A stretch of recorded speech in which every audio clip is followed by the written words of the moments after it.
Hey, welcome to this video. And if you arrived here, you either came from my email list, like I sent you to this page, or you were searching specifically for how to select a niche for affiliate marketing. So a lot of people get tripped up about this step. I'm not sure why, but just don't overcomplicate it. So here's how I like to think about niches. So there's three very broad categories. These are kind of the big elephants in the room. If you go into one of these, you're pretty much guaranteed to make money. So there's health, wealth, and relationships. Now in the health category, you have different niches. And health is huge. So you have weight loss, and the weight loss niche itself is very large. So you might even want to specialize. So go into weight loss for women or for men, or keto, vegan, calisthenics, like doing body weight exercises. So so with weight loss, you could even niche down, sub niche, based on demographics or methods, right? Just different methods and people who want to lose weight.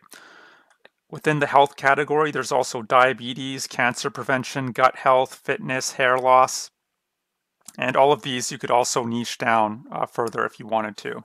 And this is just scratching the surface, by the way. I'm sure you could think of a lot more niches within health. I'm just kind of giving you a basic idea of this. Now, within wealth, of course, you have make money online. And within make money online, because it's so huge, you have affiliate marketing, which is the niche I'm in, or the sub niche. But you also have, drop shipping, MLM, crypto. Although I probably wouldn't get into crypto because a lot of the stuff is quite scammy. But it's up to you. Blogging, how to generate leads from Facebook, e-betting, domain flipping. The list goes on and on, right? Then other niches within wealth that aren't necessarily make money online, but just other niches are financial planning, how to improve your credit score, investing, real estate, and it's just so many different niches, right? And then you have relationships. Not something I'm an expert on, but just to give you an idea, keep your marriage intact, how to find a spouse, maybe how to pick up guys or how to pick up girls, right?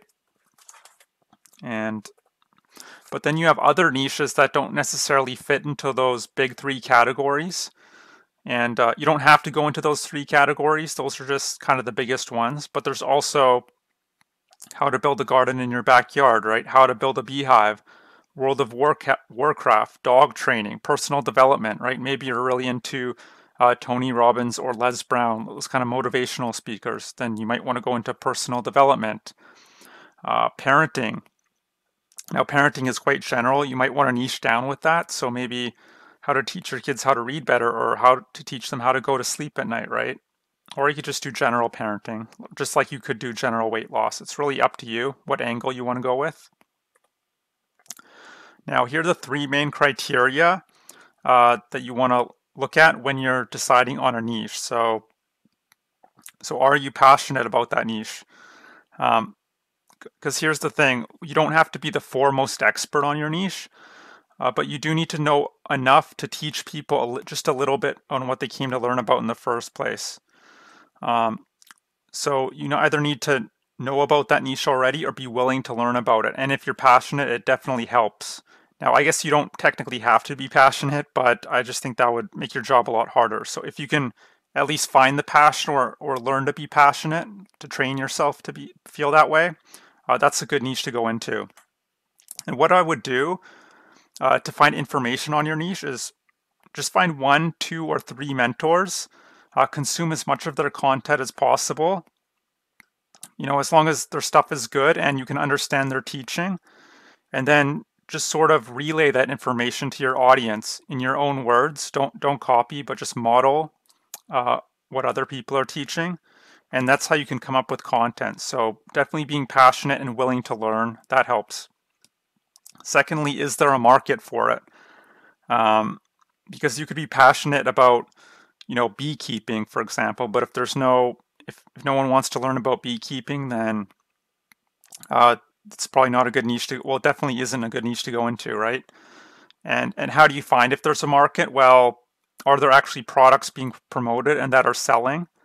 And you could find this on various affiliate networks, like, ClickBank is the biggest one, but there's many others. I won't get into that. Are people actively searching for problems in that market?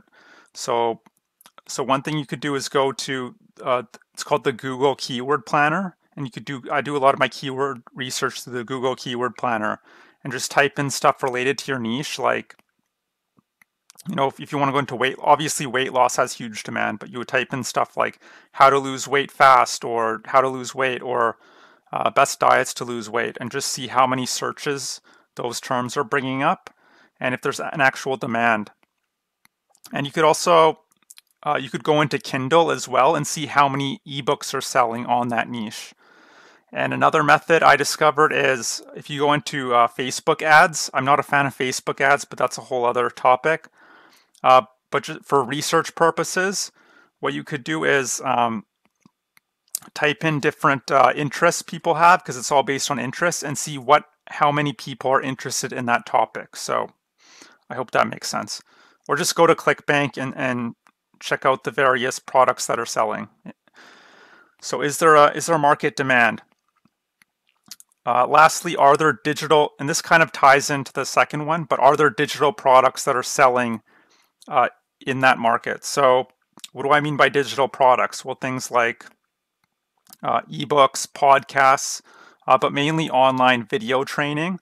So online courses that'll teach people how to do whatever it is you're trying to teach them, right?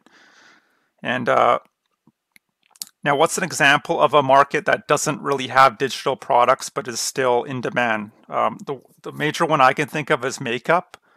So obviously, makeup is a huge market, but the problem is the products are all physical, right? There's no digital aspect to it. The products have to be shipped, and you don't want that. You want a digital product that someone can click on and get immediate access to. So no waiting period, none of that. And now, why do I recommend sticking with digital products? First of all, I'll say two main reasons. First one is the commissions tend to be much higher because they're cheaper to produce, and that way the product owners can give you higher commissions.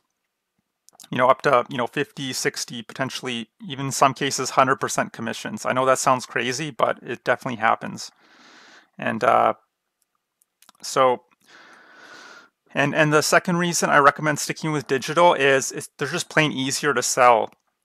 There's less friction. People don't have to wait. They can just click and get immediate access. And it's also easier to insert yourself in the process. So that's why I recommend sticking with digital products. So those are the three criteria. Now, one last thing I want to leave you with is just pick one niche. Don't get sidetracked. A lot of gurus will talk about, oh, you need multiple streams of income, right? Promote 10 different products in different niches. You don't want to do that. That's honestly the best way to stay broke is to do that, what the gurus are teaching. And because if you think about it, you want to be a specialist. You don't want to be a jack of all trades. Like, you look at doctors, who makes the most money? It's not the general practitioners, it's the brain surgeons, the heart surgeons, right? The specialists. And that's the same way with internet marketing. You really want to get good at one thing and not kind of spread yourself too thin. Because if you try to go into two different niches at once, for example, you got to think it takes a long time even just to get set up in one niche. You have to you need to build your capture pages, your funnels, your maybe a YouTube channel, your different emails, and that all takes a lot of time, and to grow that, to gain traction in one niche. And also, you don't want to mix and match niches.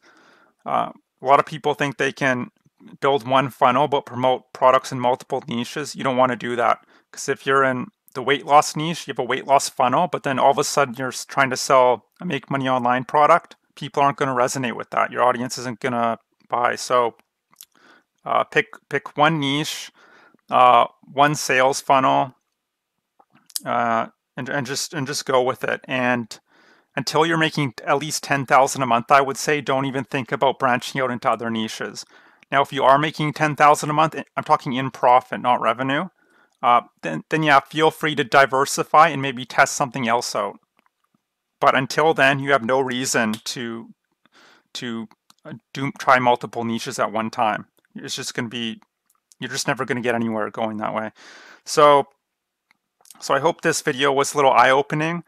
Yeah, and don't overthink this. People really get tripped up on niche selection, but honestly, you can make money in almost any niche. I've seen people kill it in the World of Warcraft niche, for example, making hundreds of thousands in that niche. So just whatever, as long as it fits the criteria I spoke about earlier, and it's something you resonate with, then that's the niche you should go into. So I hope this video helped you out a little bit. I hope you enjoyed it, and I'll see you in the next one. Bye.